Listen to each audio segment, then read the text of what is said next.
In our Sunrise Smart Start, the Federal Reserve Chairman Jerome Powell announcing an interest rate hike. We're joined by Washington correspondent Hannah Brandt, live in D.C. this morning. Hannah, good morning. So the Fed raising the interest rate a ½ point. What's the impact this will have on Americans?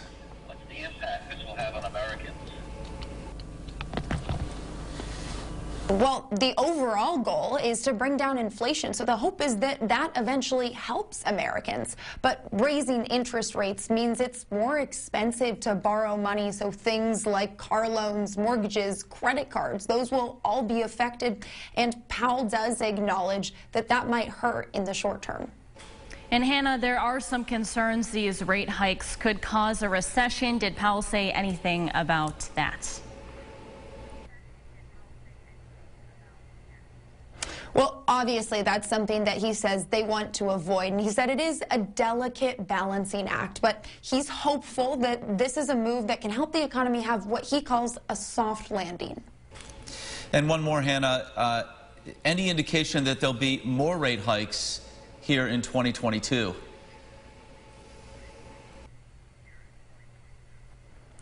Yeah, there are. This is the second one already this year, and the Fed has said to expect even more, possibly even in the next few months. But again, Powell says that does depend on how the economy performs, and how aggressive they'll be about it will all kind of depend on that. So they'll be assessing and adjusting as needed.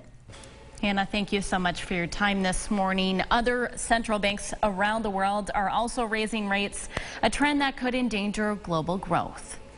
Well, turning now this morning to the latest on Roe v. Wade, the Supreme Court likely weeks away from overturning Roe v. Wade. It's believed Americans in about 24 states will lose some or all abortion rights if the High Court overturns the landmark ruling. This has people across the nation, including the president, questioning what else could be in the court's crosshairs. What are the next things that are going to be attacked? Because this MAGA crowd is really the most extreme political organization that's existed in American history, in recent American history. And the Supreme Court's final decision is expected in late June or early July. New this morning, a vehicle striking a barn overnight in Pittsford. This happened around 11:40 last night. Officials say 31-year-old Matthew Goldsmith drove through the intersection of Washington Road and North Main Street and struck a vehicle parked in a driveway and a barn. No injuries were reported. Goldsmith was charged with DWI. And 2 people assaulted and robbed last night in the city. This happened around 11 o'clock in the area of 100 Parkway. Investigators say a 30-year-old man and 31-year-old woman were robbed and assaulted. Rochester police say the attacker hit them with a gun. Both were taken to the hospital with non-life-threatening injuries. A verdict in the trial of Keith Williams, the man who stabbed and blinded Rochester police officer Denny Wright in 2019. Body camera footage from this case released. Williams was found guilty on all 4 counts, including attempted murder. That body camera footage, you're seeing it here, was shown in court and played a big factor in the jury's verdict. And they were looking for that small portion where the defendant said, "I'm going to kill you." And they asked for that to be played over and over again. And I think that really was, you know, the final moment when they'd all reached their verdict. And again, this is justice. Thank God. The system works. There's a price to pay for your actions, and he's paying for his now. Williams will be sentenced on June 8th. He is facing 40 years to life behind bars. A Florida man facing attempted murder and arson charges after police say he tried to set an infant on fire at a gas station in Seneca County. 28-year-old Jamie Avery was arrested Tuesday and arraigned yesterday. Here's what we know. Around 5:30 Tuesday morning, Seneca County Sheriff's deputies were called to Love's truck stop in the town of Tyre for a report of several fires inside the building. Investigators found Avery and another person suspected of starting the fire. They also found a 1-year-old covered in inflammable liquid. The child was immediately turned over to North Seneca Ambulance and transported to Geneva General Hospital. While sheriff's deputies were checking the building, a suspicious device was located in the men's bathroom. The building was immediately evacuated, and the Monroe County Bomb Squad was requested to the scene. Police say a 4-year-old was also found with head injuries in a nearby tractor trailer. Both children were hospitalized and are expected to make full recoveries. Avery's next court appearance is set for 4 p.m. on Friday in Tyre. Police say additional arrests and charges are likely in the near future. James, some cooler air on this Thursday morning, but a little sunshine as well if folks want to head out the door before they head off to work. Yeah, probably a good idea for a light jacket, I would think, this morning as we are gearing up for what should be a pretty decent Thursday for you on this Cinco de Mayo. Light winds, certainly cooler along Lake Ontario. Folks there stuck in the upper 40s and low 50s, but many make a run at 60 this afternoon. Slow increase in clouds. I think we do another cool night to start off Friday morning. But the good news is likely dry for the next couple of days for most. We do see rain showers south. We'll take a peek at the weekend Mother's Day forecast as well as the bus stop forecast at the end of the show. Mark? James, thank you. Another check of the roads, and it's a similar story to what we've been talking about for the last hour. No accidents to pass along on 390, 490, or 590. So if you're heading out the door in the next few minutes, should be a smooth ride in. In more news this morning, the Rochester City School District's music program is getting national recognition. That district being recognized and honored for its outstanding commitment to music education. Erica DeCoste live with more on this. Erica, good morning. Good morning. That award coming from the National Association of Music Merchants Foundation. This is the 4th consecutive year the district has been awarded this.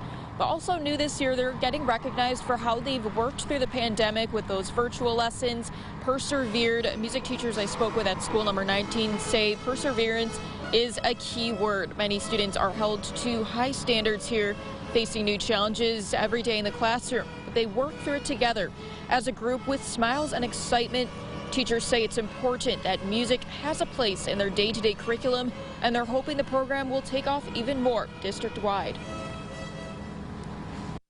We believe in this program. We believe that this is a key to living a good life, is to have things like music in your life, and it gives you a reason to get up in the morning, and it spreads joy. Like Patty said, perseverance is a really great thing for them to learn, both in music and just in life. It's a great life skill for them to have and to practice and to be professional. The program director for music and arts in the district says, unfortunately, participation in these types of programs has declined throughout the pandemic. They're working to get those numbers back up again. In Rochester, Erica DeCoste, News 8. Erica, thank you. School 19 is planning on becoming an art school in the fall. It would be the first elementary art school in the district. Well, the Lilac Festival begins tomorrow. One way to get ready is by picking up some lilac-flavored gin. Black Button Distilling has made its very own lilac gin once again this year. They say they have spent time experimenting with the ways to make it perfect this time around. They say 95% of the ingredients are local. The lilac gin has 4 different floral backgrounds without being overly floral. It has a light floral flavor to it. It's got hibiscus, roses, lavenders, and of course lilacs. All natural botanicals. Sometimes they're even grown right here in one of our distillers' backyards. And Gil Martin added their gin blends well with iced tea as well as citrus flavors. From around the state, Congressman Antonio Delgado has been named New York's next lieutenant governor after the previous lieutenant governor resigned in scandal.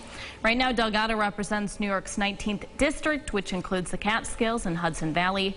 Although he has been chosen, he has yet to be sworn in.